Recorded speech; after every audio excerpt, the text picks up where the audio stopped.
31st night కి farm house book చేసుకుని friends తో ఎంజాయ్ చేయాలనుకుంటున్నారా? అయితే వెంటనే డోసే యాప్ ని డౌన్లోడ్ చేసుకుని బుక్ చేసుకోండి. సుమన్ టీవీ ప్రేక్షకులకు నమస్కారం.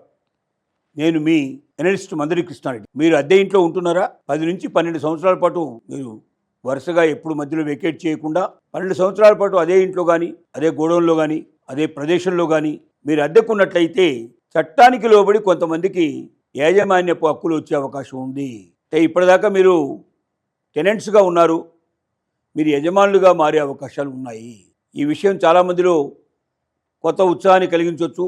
ఎక్కువ కాలం పాటు 10 ఏళ్ళు 12 ఏళ్ళు అంతకు మించి అద్దె ఇళ్లలో ఉన్నవాళ్ళు, లేక ఇతరుల ప్రదేశాన్ని లీజుకు తీసుకొని 10 నుంచి 12 సంవత్సరాలు దాదాపుగా ఉన్నవాళ్ళు చాలామంది ఉంటారు. అంతకు మించి ఉండేవాళ్ళు కూడా ఉంటారు. వాళ్ళందరూ ఎగిరి గంతేసే అవకాశాలు ఉన్నాయి. అదే సమయంలో ఎక్కువ కాలం అద్దెకిచ్చిన వాళ్ళు చాలామంది యజమానులు గుండె గుబుక్కుమనే పరిస్థితి, కొంతమందికి గుండాగిపోయే పరిస్థితులు కూడా ఏర్పడే అవకాశాలు ఉన్నాయి. కాబట్టి జాగ్రత్తగా గమనించండి. ఎవరికి హక్కులు వస్తాయి, ఎవరికి రావు అని ఆలోచించినప్పుడు ఒక టెనెంట్కు ఒక యజమాని 11 months అగ్రిమెంట్ మాత్రమే రాస్తూ ప్రతి 11 monthsకి ఒకసారి తిరిగి 1 year అగ్రిమెంట్ రాసిన వాళ్ళకి ఇది సాధ్యం కాదు. ఎందుకంటే 11th month తర్వాత వాళ్ళు ఖాళీ చేసినట్టు, మళ్ళీ కొత్తగా వచ్చినట్టుగానే అది నిరూపణ అవుతుంది. కాబట్టి 11 నెలలు మాత్రమే అగ్రిమెంట్ రాసుకుంటూ పోయినట్టు వాళ్ళకి ఇది సాధ్యం కాదు. 10-12 సంవత్సరాలు దీర్ఘకాలం ఒకవేళ లీజ్ ఇచ్చిన వాళ్ళ విషయంలో కొంత ఆలోచనకి ఇచ్చే అవకాశం ఉంది. అసలు లీజ్ పత్రాలు ఉన్నాయి మీ దగ్గర, పర్ఫెక్ట్గా దాంట్లో కండిషన్స్ టర్మ్స్ అన్నీ ఉన్నాయి. అలా ఉండేటువంటి వాళ్ళ విషయంలో కూడా వాళ్లకు హక్కుదారులుగా పరిగణించడానికి కొంచెం ఇబ్బందికరమైన పరిస్థితులు కొన్ని ఉన్నాయి. కానీ ఎవరి విషయంలో ఇది వర్తిస్తుందంటే, ఏ రకమైన అగ్రిమెంట్ లేకుండా 12 సంవత్సరాల పాటు అదే ప్రదేశంలో ఉంటూ యజమానికి ఏ రకమైన డబ్బు చెల్లించకుండా పూర్తిగా ఆక్రమించుకొని ఈ స్థలం నాది, దీని మీద నాకు యాజమాన్యపు హక్కులు ఉన్నాయి అని నిరూపించడానికి ప్రయత్నం చేసే వ్యక్తులు అవుతున్నారో వాళ్ళకి ఇది అనుగుణంగా ఉండే అవకాశాలు ఉన్నాయి. ఇలాంటి కేసులు కొన్ని వేల కేసులు ప్రతి రాష్ట్రంలో హైకోర్టు దాకా వెళ్ళినటువంటి సందర్భాలు ఉన్నాయి. ఈ పిటిషన్స్లో ఒక చట్టబద్ధంగా ఇంతకాలానికి ఒక లీజుకి ఇస్తున్నా, నీకు ఎవ్రీ మంత్ నువ్వు ఇంత పే చేయాలి, దీని ప్రకారమే నువ్వు కరెక్ట్గా ఉండాలి, ఆ టైం అయిపోగానే మళ్ళీ తిరిగి రెన్యువల్ చేసుకోవాలని ఆ రెన్యువల్ని పాటిస్తూ వెళ్ళినటువంటి వ్యక్తులు ఎవరుతున్నారో వాళ్ళకి ఇది సాధ్యం కాదు. ఎందుకంటే మీరు వాళ్ళకి ఒక లిమిటెడ్ టైం పెట్టారో ఆ లిమిటెడ్ టైంలో మీరు ఖాళీ చేసి కంప్లీట్ చేసి వెళ్ళిపోతున్నారు. కానీ ఎవరైతే కొన్ని ప్రదేశాలు ఆక్రమించుకుంటారో, ఎవరైతే ఏ రకమైనటువంటి లీజు లేకుండా, ఏ రకమైన అగ్రిమెంట్ లేకుండా అట్లా చాలామంది ఉంటుంటారు, ఒక నమ్మకం మీద ఒక విశ్వాసం మీద 10 ఏళ్ళు 12 ఏళ్ళు 15 ఏళ్ళు కూడా ఉండే వాళ్ళు ఉంటారు. అలా ఏ రకమైన అంగీకార పత్రాలు లేకుండా ఒక ఇంటినో, ఒక గోడౌన్నో, ఒక ప్రాంతాన్నో మీరు ఆక్రమించుకొని 10-12 సంవత్సరాల పాటు మీరు ఆ ప్రదేశంలో ఉండి ఉంటే, యజమానికి మీరు ఏ రకమైన చెల్లింపులు జరగకుండా, మీకు యజమానికి మధ్య ఏ రకమైన సంబంధాలు లేకుండా ఉన్నట్టయితే, అది మీదే అని మీరు నిరూపించగలిగే పరిస్థితులు మీ దగ్గర ఉన్నట్టయితే మీకు యాజమాన్య హక్కులు వచ్చే అవకాశాలు ఉన్నాయి.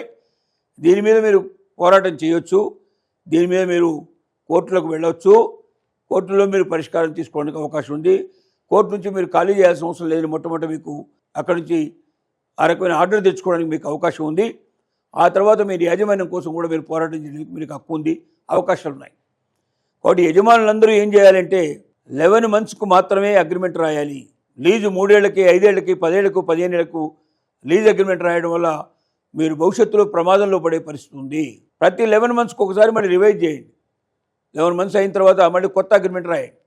ఇలా 11 monthsకు కొత్త అగ్రిమెంట్ రాసుకుంటూ పోవడం వల్ల మీకు వచ్చేటువంటి లాభాలు ఏమిటంటే, ఒకటి, ఎవరికి యాజమాన్య హక్కులు ఉండవు, టెనెంట్కి యాజమాన్య హక్కులు రావు. నెంబర్ 2 ఏమవుతుందంటే, వాళ్ళు 11 monthsకు మాత్రమే అగ్రిమెంట్ ఉంటుంది కాబట్టి అది రిజిస్టర్ చేయకపోయినా ఒక రకంగా స్టాంప్ పేపర్ చెల్లుబాటు అయ్యే అవకాశాలు కొంతవరకు ఉంటాయి.